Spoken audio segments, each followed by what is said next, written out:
Rick Astley scared Kenzie. Maybe Malia too. No. But I forgot to start the video. I've been talking for like 4 minutes. Do you want to go back to that? Yeah, just go show those real fast. It wasn't that bad. But it's all these like slides. Go back. It was Like right past here. all these slides. Huh? It was like right here. Yeah, okay. Was it? Yeah, it was right here. Okay, go ahead. Did you find out? It is right. This is right, little boy? Yeah. Okay. And then here's the important part. Anytime during World War I and World War II, and I was saying that we are the strongest nation on earth, but we didn't know that Russia was a paper tiger. So we're going to use Malia. Where'd she go? I'm right here. We're going to use Malia as an example. All right. You should, right? You should be scared. Malia, Okay. this is shaped like a tiger. Okay? Picture this cut out like a tiger. Are you picturing it? Yep. Pink even, right? Yeah. Roar! Roar! I'm scared. Roar! Roar! I'm gonna cry. Sorry. How effective is a paper tiger? No. Malia, Yeah. there's an actual damn tiger behind you. Oh no. Now what? No, like a real live tiger. Yeah, I run. Who knows? A real tiger in the room, okay, we've got a problem. But a paper tiger, what? Okay, so that's what I want you to know, because you can use that also as an EBD, that the Soviet Union, it turns out the Soviet Union is a paper tiger. That they aren't strong, they aren't really big and powerful, but we don't know that because they are a closed, isolated society that nobody can get in and nobody knows about. So it turns out in the future that they're actually a paper tiger, and we really are a real live tiger. Like, we are absolutely capable of dominating them. What's happening?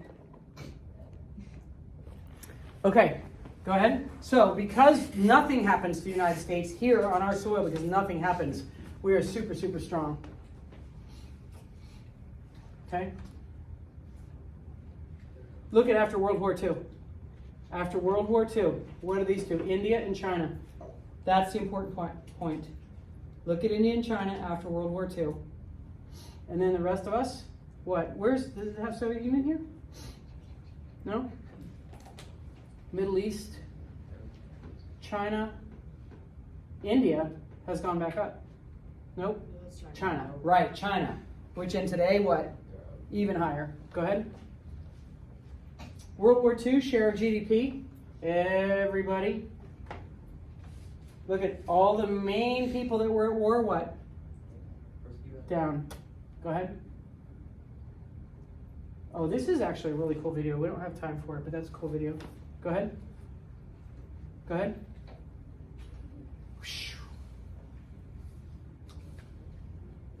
Look at it. Look at all of the British. Go ahead. Oh, wait, no! It's a video. Go back. Is this the starting? The thing's going to change. Is this it? Or go back? Like, are the times moving? Go to the next slide. I think it's going to go on its own. Are you doing that or it's doing it? No, I'm doing that. Okay. There's nothing. Go ahead. Okay. Successful movements for self-determination. Where do we get these words? Self-determination. 14 points. Woodrow Wilson's 14 points. What is it the people want? Self-determination, independence. So we're going to have lots and lots and lots and lots of independence heroes. Who's the most famous person you know from Cuba? Fidel Castro. Independence hero. Independence. All of the people who want independence are trying to get rid of what? People that look like this. Most of them are either us or Europe. Europe. Everybody in the 19th century that had colonized all over the earth, they're still trying to get rid of them. Some people got independence after World War I, almost nobody. Baltic states did, almost everybody else. The Middle East had those mandates. Remember, the Sykes-Picot Agreement did what? Split up. Drew lines. The Balfour Declaration gave who a homeland? Balfour? Jews a homeland in Palestine. And so all of these movements, most of them, can you see the years? Most of Africa is all the way in the 70s, 80s, and 90s. Look at that. 60s, 50s, it's almost as if it goes down. The further down you get, the later it takes. All of these places are after World War II. Come on. What are you laughing about? What do you do? He's touching me. I'm not touching you. You lie. Look at the self-test. The boys are touching. I am so excited. That's the one. Hit him again. That makes it. No, don't hit. It's okay. Be nice. You have to be more understanding of those kinds of things. Okay, go ahead. Explain the causes and effects of the ideological struggle for the Cold War. First of all, you have to know there are proxy wars. Proxy wars, proxy wars, proxy wars. We're going to have North Vietnam fight South Vietnam. Well, before that, North Korea fight South Korea. But in reality, who's fighting? The United States against Russia. the Soviet Union or China. Soviet Union or China. The U.S. against Soviet Union or China. So even though it's North Vietnam against South Vietnam, it's communism versus democracy. Communism versus democracy in both of those. It's called proxy wars. Put that word down if you don't know. You have to know proxy wars. Proxy wars. That means the people that are really fighting, that's not who the war is. The war is really between the United States and China or the United States and the Soviet Union. They're called proxy wars. Okay, Eastern Bloc. The satellite nations are referred to as the Eastern Bloc with no K. Put it down. Satellite nations, Eastern Bloc. That's how you're going to refer to the Soviet Union. Like if you're writing about it, refer to them as the Eastern Bloc or satellite nations.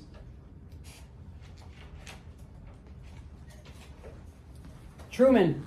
Famously, we have the Truman Doctrine, the containment of communism, and the eventual collapse of the Cold War.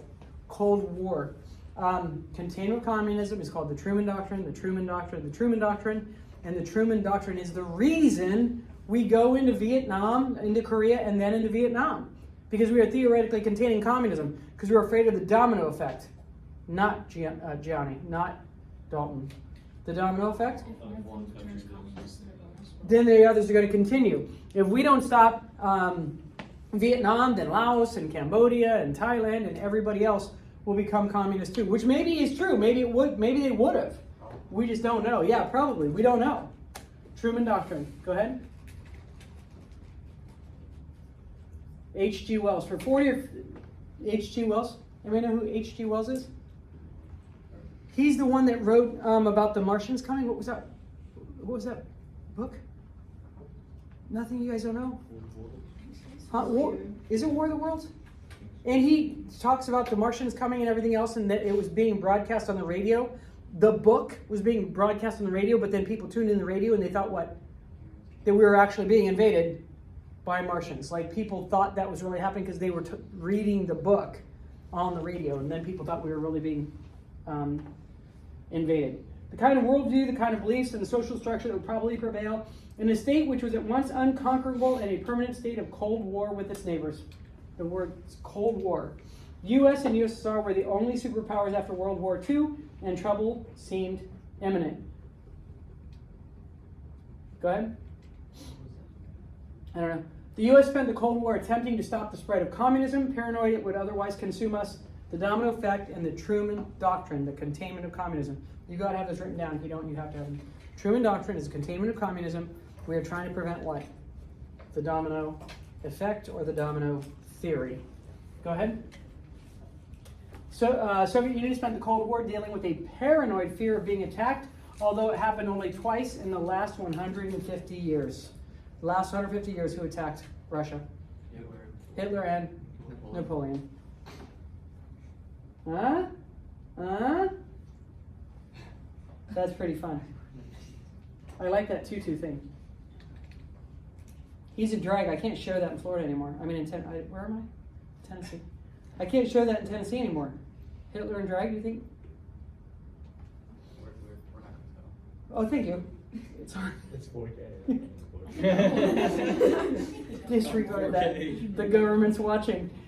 It's old PowerPoint. I bought it. The U.S. and Soviet Union had radically different and incompatible political and economic ideologies. Communism versus democracy. And capitalism. Yeah, go ahead. Soviet Union was communist dictatorship with a government-led command economy. Command economy, that's China now. What's command economy mean? If I tell you to do something? Rivalry in economic ideologies. Capitalism versus communism. Assets owned by the government, redistribution of wealth. You know this, yes? Go ahead. Democracy to totalitarianism. Elections are insignificant or fixed. Right now, is Putin totalitarian or not? You think it's fixed elections? When did he start being the leader of Russia? 2000. January of 2000. January of 2000. Xi Jinping, totalitarian or not? Probably. Go ahead. Monday, April 24th, and time for The U.S. accused the Soviet Union of restricting basic freedoms like speech, religion, free elections of their leaders, and the right to operate a private business. Is that true? We accused them of that. Is it true? Sure. The USSR accused the U.S. of giving the poor the freedom to starve and mistreating African Americans and women. True or false? True. An imaginary line, the Iron Curtain, according to Churchill, separated Soviet-controlled Eastern Europe and democracies of the West. There is not an Iron Curtain. It is not an Iron Curtain in between there. Only one city has a dividing line. What's it called? The Berlin Wall.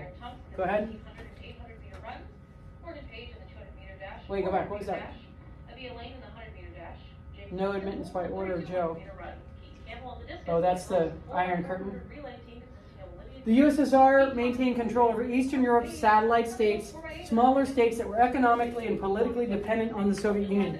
They didn't even have a choice about it. They didn't have a choice about it. Some of them are going to try to be free in our future. Go ahead. Huh? Oh. The satellite states could only trade with the Soviet Union and were run by communist dictators who served the Soviets' needs first. They are literal puppets. The Soviets supported communists in other countries like Turkey, Greece, Germany, and Italy, hoping for the worldwide revolution against capitalism.